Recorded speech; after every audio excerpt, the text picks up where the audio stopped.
When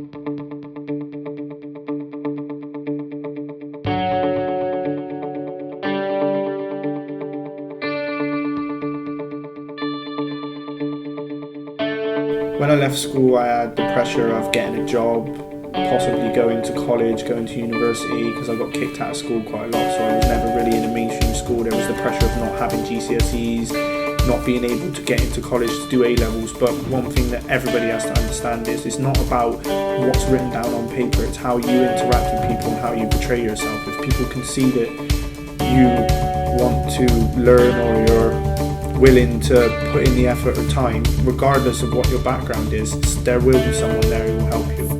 It's so competitive around Bristol, and just to have somewhere that's given you that extra support would be great. I mean, there's so much opportunity. I think Bristol has suffered for many years with the deficit in provision for young people, and be it through the education system or through the work apprenticeship schemes.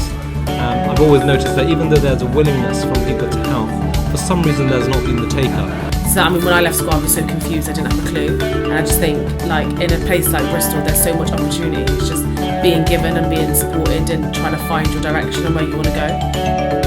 Just about changing your perspective on life and realising that everything isn't about where you come from, it's about who you are.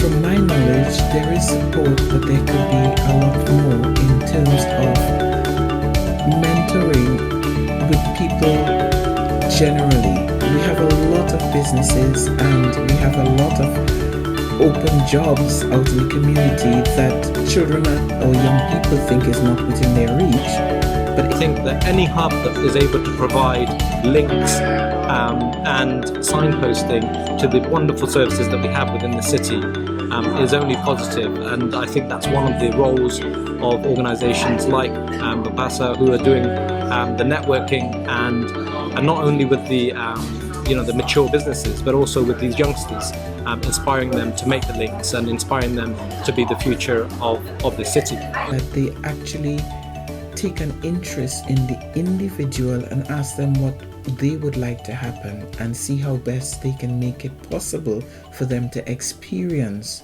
what that world might be like.